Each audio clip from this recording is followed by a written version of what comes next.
Baik, perkenalkan saya Arif Haryadi dari Dinas Dukcapil Kabupaten Lombok Utara. Kebetulan saya berada di bidang yang menangani inovasi.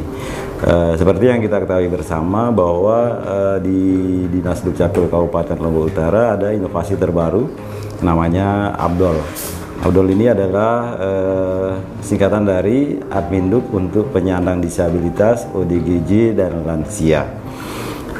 Yang melatar belakangi Dinas Dukcapil membuat inovasi ini adalah adanya beberapa kelompok tertentu yang tidak bisa mengakses layanan Dinas Dukcapil secara mandiri karena adanya keterbatasan fisik maupun keterbatasan mental. Artinya ada gangguan di fisik dan gangguan di mentalnya, sehingga mereka secara mandiri tidak bisa datang langsung ke pusat layanan, baik itu yang ada di dinas, di kecamatan maupun yang ada di desa. Jadi kita harus berpikir bagaimana caranya agar masyarakat ini bisa mendapatkan layanan Dukcapil, karena layanan Dukcapil adalah layanan yang menjadi kunci bagi masyarakat untuk mendapatkan layanan dasar. Layanan dasar seperti layanan kesehatan, layanan sosial maupun layanan pendidikan. Jadi itu yang melatar belakangi kenapa Dinas Dukcapil harus membuat inovasi ini, agar masyarakat yang masuk dalam kategori masyarakat rentan bisa tercover dan memiliki hak yang sama untuk mendapatkan akses terhadap layanan dasar pemerintah.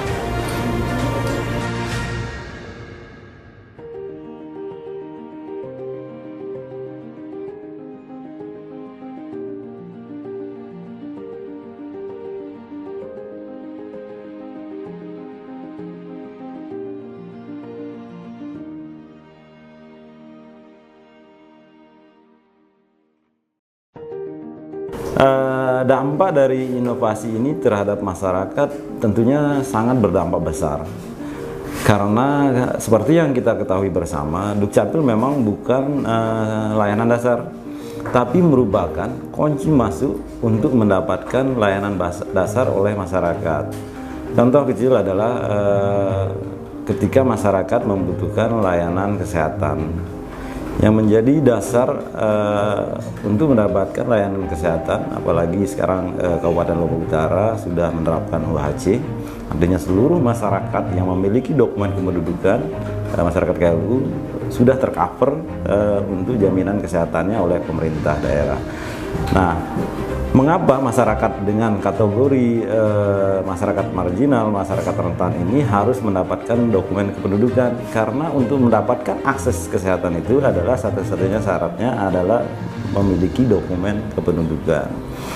Lalu terkait dengan layanan sosial, seperti kita ketahui bersama bahwa program sosial pemerintah itu memang ditujukan sebenarnya kepada masyarakat-masyarakat pada kategori ini, kategori yang memiliki kerentanan. Tapi tanpa adanya dokumen kependudukan, maka mereka akan tertutup aksesnya untuk mendapatkan layanan sosial. Mereka tidak akan mendapatkan bantuan maupun jaminan sosial yang lain. Nah, dengan adanya inovasi ini, maka masyarakat mendapatkan dokumen kependudukan, masyarakat dengan kondisi tertentu ini mendapatkan dokumen kependudukan, dan akhirnya mendapatkan akses untuk mendapatkan program sosial dari pemerintah. Yang ketiga, layanan pendidikan. Seperti yang kita ketahui bersama, salah satu syarat untuk mendapatkan akses pendidikan bagi anak adalah memiliki dokumen kependudukan dan akta catatan sipil, akta kelahiran. Tanpa itu mereka juga tidak bisa mengakses. Alhamdulillah dengan adanya inovasi ini, anak-anak kita yang memiliki keterbatasan fisik dan mental bisa mengakses layanan pendidikan. Artinya bahwa inovasi ini memiliki dampak yang besar kepada masyarakat-masyarakat yang memiliki keterbatasan tertentu untuk memiliki hak yang sama seperti masyarakat lainnya, sehingga bisa mengakses layanan dasar yang diberikan oleh pemerintah. Terima kasih.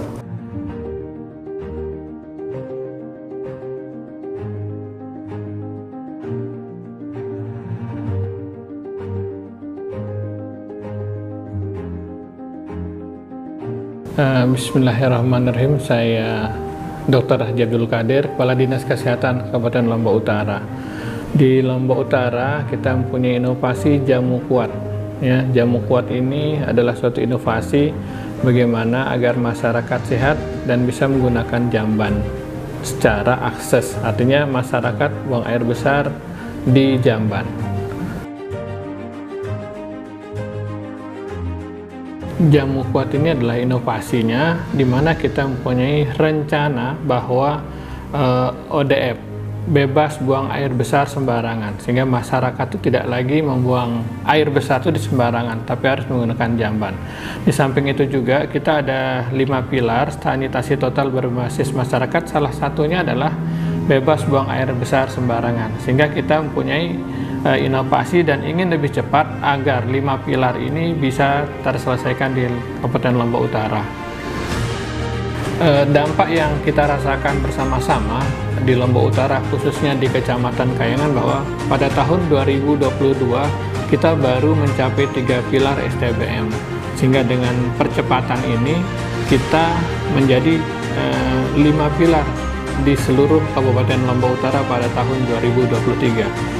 Jadi alhamdulillah STBM 5 pilar sudah tertuntaskan, terselesaikan di Kabupaten Lombok Utara pada tahun 2023 ini. Itu dampak yang sangat signifikan membantu kesehatan masyarakat.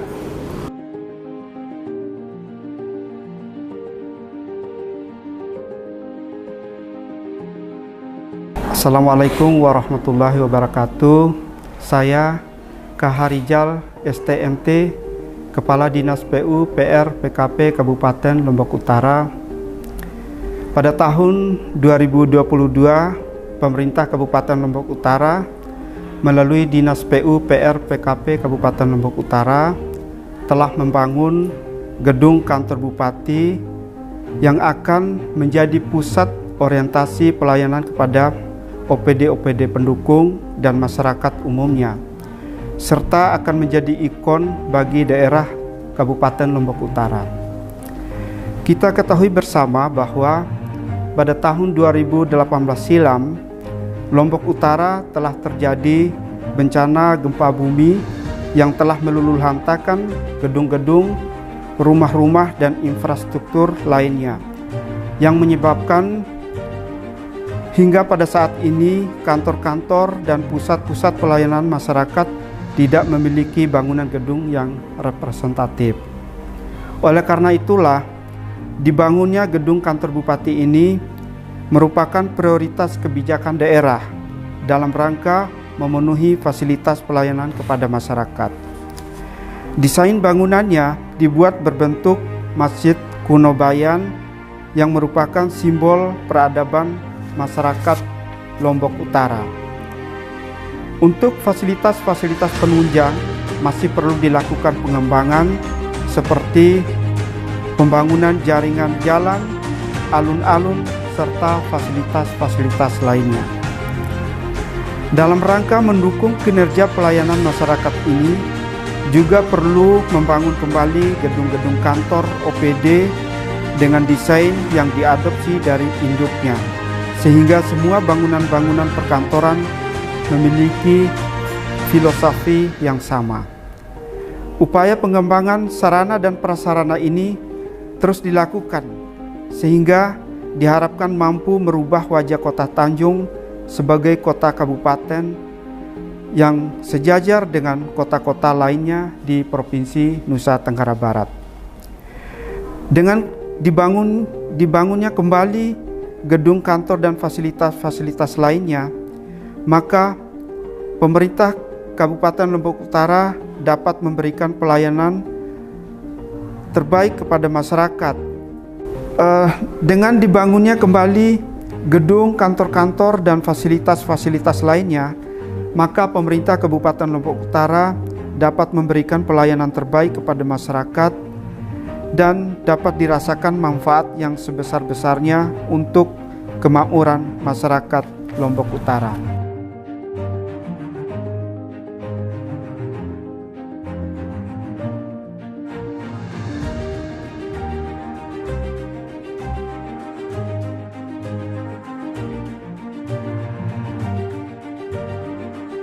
Adapun manfaat daripada pembangunan gedung kantor tersebut adalah yang pertama adalah meningkatkan atau memicu atau men-trigger peningkatan ekonomi yang ada di Kabupaten Lombok Utara, terutama pemanfaatan material lokal dan pemberdayaan masyarakat untuk dipekerjakan di instansi-instansi yang akan dibangun ke depannya. Kemudian adapun manfaat lainnya adalah dengan terbangunnya gedung kantor perindustrian dan perdagangan dan dinas perizinan tentu akan memicu peningkatan ekonomi khususnya di Kabupaten Lombok Utara itu sendiri. Assalamualaikum warahmatullahi wabarakatuh. Izinkan saya Masri, Kepala Bidang Kebudayaan Dinas Digbudpora Kabupaten Lombok Utara, akan menjelaskan sedikit tentang kegiatan Maulid Adat yang ada di Kabupaten Lombok Utara. Kegiatan Maulid Adat ini dilakukan berdasarkan kalender tetap masyarakat adat yang ada di 2 kecamatan, yaitu Kecamatan Kayangan dan Kecamatan Bayan. Ada 17 titik Maulid Adat yang dilakukan di 2 kecamatan tersebut. Kemudian untuk dimaklumi bahwa Maulid Adat ini dilaksanakan setiap tanggal 15 bulan Rabiul Awal. Setiap tanggal 15 bulan Rabiul Awal. Tidak seperti biasanya Maulid itu dilaksanakan pada tanggal 12, tapi ini tanggal 15 Rabiul Awal. Di situ banyak ritual-ritual yang dilakukan secara adat. Untuk diketahui bahwa ada beberapa manfaat yang bisa didapatkan dari kegiatan Maulid Adat. Yang pertama, Maulid Adat ini menguntungkan masyarakat karena ada 17 titik kegiatan, di mana di 17 titik itu juga bisa menghidupkan ekonomi masyarakat dengan berjualan, dengan usaha kecil menengah, kemudian dengan berkegiatan-kegiatan yang lain yang bersifat budaya. Yang kedua, pada saat Maulid Adat itu wajib menggunakan pakaian adat. Ada bongotnya, ada kainnya, ada yang lain-lain, sehingga para pengrajin batik khususnya di wilayah Bayan itu menjadi lebih untung karena banyak barang yang dapat terjual karena wajib menggunakan pakaian adat. Yang ketiga, ketika masyarakat memasuki Masjid Kuno sebagai pusat dari Maulid Adat itu, maka masyarakat itu wajib menggunakan pakaian adat. Ketika masyarakat atau turis luar masuk tidak membawa pakaian adat, maka bisa menyewa di lokasi itu. Ini juga menguntungkan masyarakat di situ karena pakaian yang sudah disiapkan itu tersedia di situ. Yang berikutnya, Maulid Adat ini juga merupakan event wajib setiap tahun.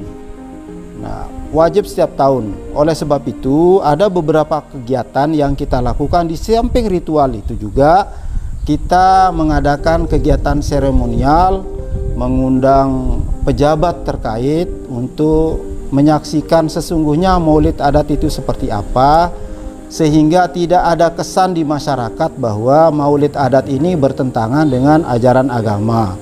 Banyak orang menganggap bahwa Maulid Adat ini tidak sesuai dengan agama.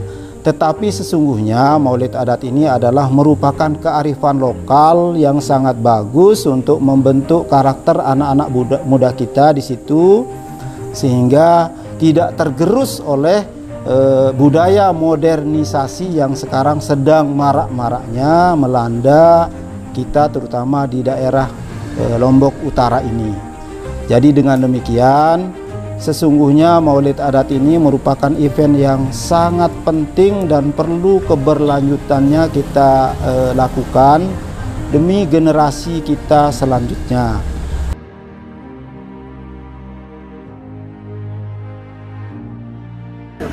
Bismillahirrahmanirrahim. Assalamualaikum warahmatullahi wabarakatuh. Saya Trisna Hadi, SPT, Kepala Dinas Ketahanan Pangan, Pertanian dan Perikanan Kabupaten Lombok Utara. Saya ingin menjelaskan terkait dengan P2L ya, atau pekarangan pangan lestari yang kita laksanakan di Kabupaten Lombok Utara ini. Jadi latar belakangnya itu adalah bahwa Lombok Utara ini angka stuntingnya masih yang tertinggi di Provinsi Nusa Tenggara Barat, sehingga pemerintah pusat memberikan dana DAK non fisik untuk pemanfaatan pekarangan ya, dengan nama program P2L atau pekarangan pangan lestari. Jadi latar belakang kegiatan ini memang dalam rangka untuk menurunkan angka stunting di Kabupaten Lombok Utara. Kemudian yang kedua adalah untuk meningkatkan pendapatan keluarga, karena dengan sayur mayur atau buah-buahan yang ditanam di pekarangan masing-masing di kelompok P2L ini itu bisa dimanfaatkan untuk kebutuhan sendiri ya, kebutuhan keluarga, bisa juga untuk dijual hasilnya untuk mendapatkan penghasilan tambahan bagi keluarga tersebut ya. Jadi untuk Lombok Utara ini ya, untuk tahun 2023 ini ada 4 kelompok yang mendapatkan bantuan P2L dari pusat, yaitu satu berada di Desa Senaru, kemudian satu berada di Desa Gunjan Asri, kemudian satu lagi berada di Desa Gumantar, dan satu lagi berada di Desa Rempe Darussalam. Jadi masing-masing kelompok mendapatkan bantuan uang tunai ya sebesar 75 juta rupiah untuk masing-masing kelompok, yang mana uang tunai 75 juta rupiah ini akan dimanfaatkan untuk membeli bibit ya, membeli pupuk, obat-obatan, kemudian sarana prasarana untuk mendukung kegiatan P2L di masing-masing kelompok. Jadi kami sangat bersyukur dengan adanya program pemerintah pusat ini, karena secara langsung ya bisa meningkatkan gizi daripada keluarga itu sendiri, untuk menurunkan stunting yang ada di Kabupaten Lombok Utara, dan yang kedua bisa juga untuk meningkatkan pendapatan keluarga itu sendiri ya. Jadi program ini menurut saya program yang sangat bagus, dan mudah-mudahan kedepannya bisa tetap dilanjutkan oleh pemerintah pusat. Di samping anggaran pemerintah pusat, kami juga menganggarkan dari APBD Kabupaten Lombok Utara ya. Cuman memang ya anggarannya tidak sebesar yang diberikan oleh pusat. Kita sesuaikan dengan kemampuan anggaran pemerintah daerah ya. Ya tujuannya sama juga, yang berasal dari APBD ini ya, sama dengan yang berasal dari anggaran pemerintah pusat tersebut.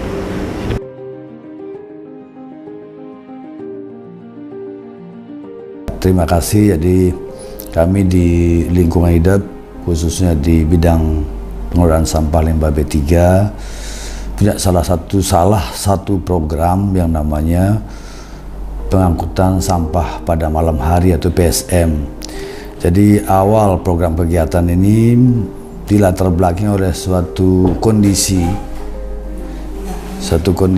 bahwa adanya pedagang kaki lima yang di titik-titik tertentu, yang di sentral kota Tanjung khususnya. Jadi pada malam hari itu dari itu penuh pedagang kaki lima, pedagang emperan, ya, pedagang bakulan pada malam hari.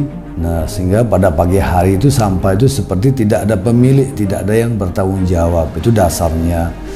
Nah, sehingga itu yang melatar belakangi bahwa kita punya program, sehingga untuk kegiatan malam harinya perlu kita tangani sampah itu juga. Nah, penjemputan sampah pada malam hari ini kita sudah hampir berjalan kurang lebih 1 tahun, ya 1 tahun sudah berjalan. Alhamdulillah, jadi dirasakan betul bahwa pedagang kaki lima juga merasa tanggung jawab juga. Dia juga dengan program ini menyiapkan wadah di masing-masing tempat kegiatan dia berjualan, dan petugas kami juga hampir setiap malam mulai jam 9 malam ke atas sudah menjemput keliling sampah di titik-titik tertentu yang ada di perkotaan, khususnya di Tanjung. Itu mulai dari depan rumah sakit Bapenda ya, kemudian depan lapangan Tanjung sampai di pertokoan jalur Karangraden, Karangbedil, Karangpande sampai menuju ke depan perumahan Harmoni. Nah, itu sudah rutin setiap hari kita jalankan, dan yang dirasakan masyarakat juga, khususnya bagi pelaku pedagang asongan Aqua 5 itu ya bersyukur sampai ditangani. Nah, apa manfaat yang dirasakan? Ya jelas pada pagi hari pedagang-pedagang juga di tempat itu sudah tidak jualan tuh pagi hari, dia mulai jualannya dari jam 4 sore sehingga pagi pun sampah itu sudah bersih. Itu yang sudah kita jalankan. Kedepannya juga akan kita lebih tingkatkan juga penanganan sampahnya. Ini kan baru polanya kumpul, ambil, angkut, dan buang ke TPA. Kedepan kita juga berharap seiring dengan program ini biar sampah dari sumbernya dari pedagang itu dipilah, mana yang sampah organik, mana yang anorganik, itu akan dipilah nanti, dan kita akan jadwalkan dia supaya jelas penanganan sampah kita mulai dari hulu ke hilir. Jadi dipilah dulu antara anorganiknya, kemudian kita jadwalkan dia malam ini mungkin organik saja, atau 2 mobil kita pakai nanti, yang organik lain, anorganiknya lain. Itu rencana kita ke depan supaya pagi khusus untuk di titik-titik juga sudah bersih. Nah, baru ditindaklanjuti oleh tugas kami yang memang pagi sebagai sapu jalan. Itu yang sudah berjalan sampai sekarang. Ya, itu gambaran kaitan dengan penjemputan sampah malam. Baru kita bisa jalankan di wilayah perkotaan saja. Ya, harapan kedepannya mungkin di titik-titik keramaian tertentu, mungkin di daerah Pemenang, Gangge, Kayangan atau Bayan, kalau ada mungkin bisa kita kembangkan ke sana. Cuman sekarang masih volume sampah di titik-titik daerah pinggiran belum sebanyak di daerah kota. Itu mungkin sementara gambaran untuk pengangkutan sampah pada malam hari.